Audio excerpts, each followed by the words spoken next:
Hi YouTube, welcome to another restoration video of the Wolseley WD2.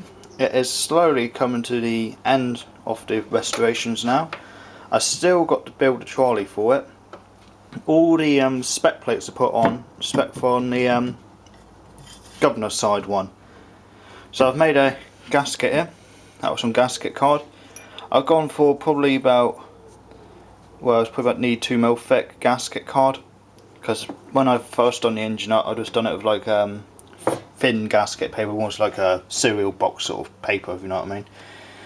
But it leaked in quite a few places around the gaskets, so this time I've gone for quite thick gaskets to be on the safe side.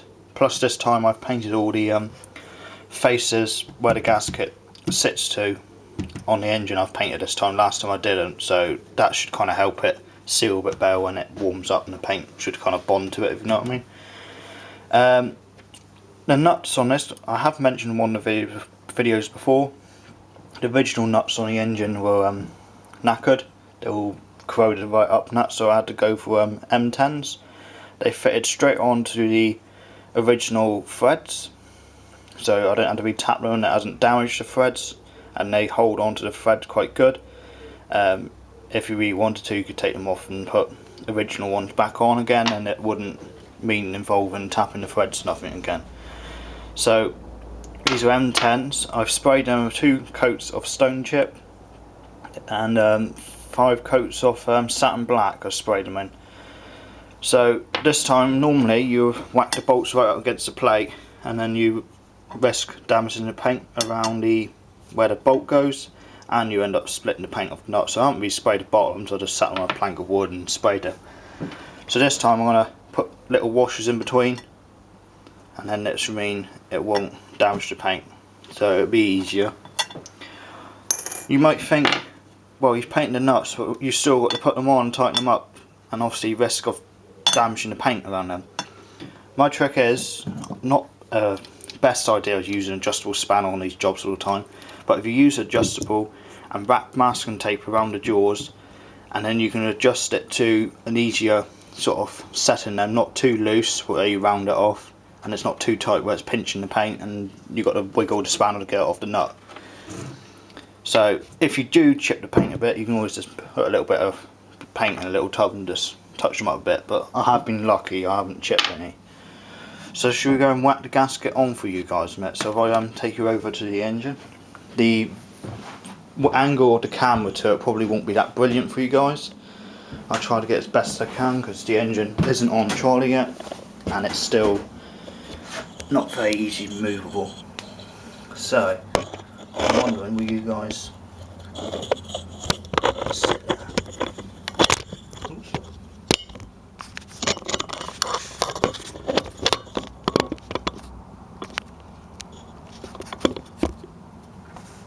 Right, you might have a reasonable angle there. You can probably see the side opening where the governors go. I will bring over the nuts and the gasket.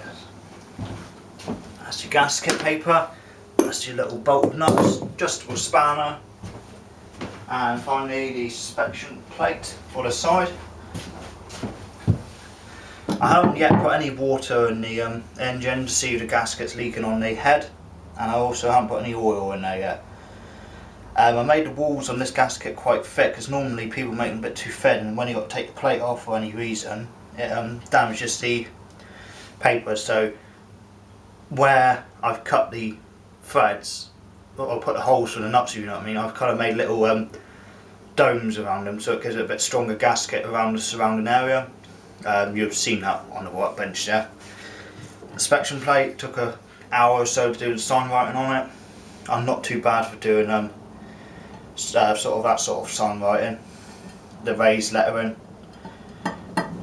So this plate is always a little bit tight. It's always been a bit tight on this engine. There you go, sat in place. So like I said, we've got all the 5 nuts here, and we've got 5 washers to go on first. Make sure your washers are the right way around, because sometimes they've got like a bit of a sharp edge side, and a neat round side. That's tend to be on the bit more cheaper stainless steel washers, where they only literally punched out. I mean, do all the nuts up finger tight. As per usual, spread the load over the plate. Don't need to put it on too tight in one area because you can risk damaging the plate. I've never known anyone crack one of these, but I've known the WD8s, because they're like a pressed metal one, I've known people twist them before. Don't ask me how, but that's when I knew someone put a thick cork gasket and tightened one bolt on. When they tightened the other one, they twisted it, so it leaked a lot. Keep working away, man. You probably can see that from that angle there. I'm just twisting them up with my fingers until I can't get them any more tighter with my fingers.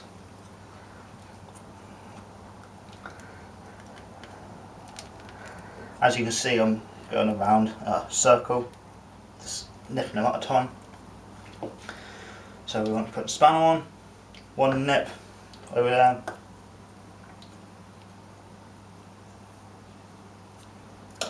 Don't need to be overly tight, because like I said, the gasket is a thick gasket, so you will find it won't have to be that tight.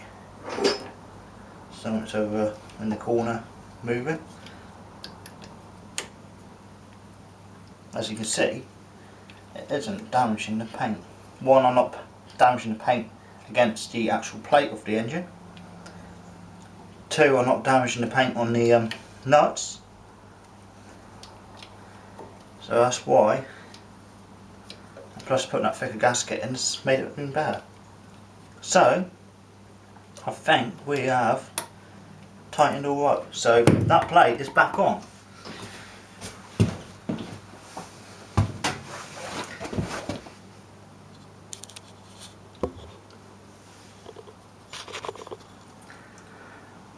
It's on. Start dog's back on. The drain pipe's on. Oh, I didn't show you this plate. I spent the other day putting this one back all together.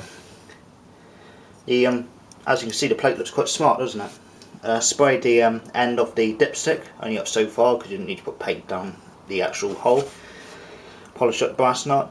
The original like rubber gasket around the oiler top up neck, it was alright, but I just quickly wiped it off a bit of white spirit and just gave it a coat of black spray paint just to freshen the edges up, so it's made it look new. I'm going to leave the edges of gaskets orange, like I probably mentioned in one of the videos before. The fuel tank is all back on, and I've actually put a bit of fuel in the fuel tank, and I left a blanket all over the side here the other night, or around here, just to see if it's going to drip or won't damage the paint.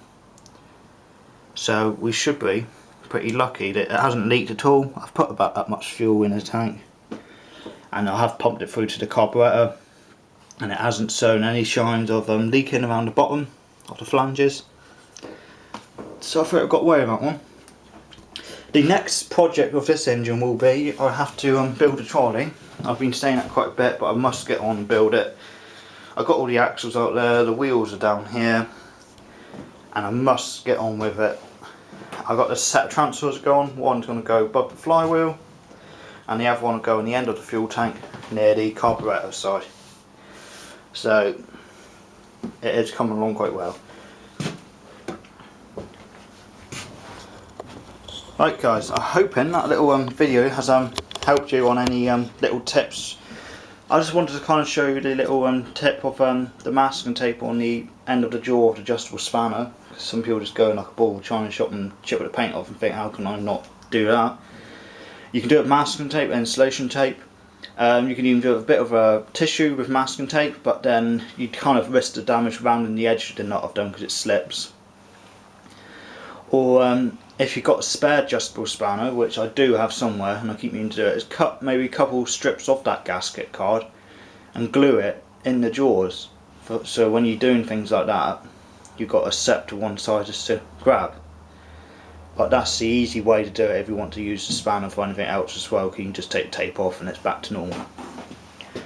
So thank you for watching this video. Hopefully in the next video of seeing the Wolseley on a Wolseley update should be on a new trolley. You probably will see it in the updates of the shed just sat there in the same place.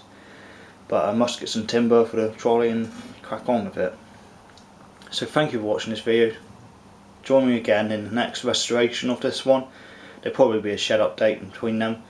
So thanks a lot, cheers and go on.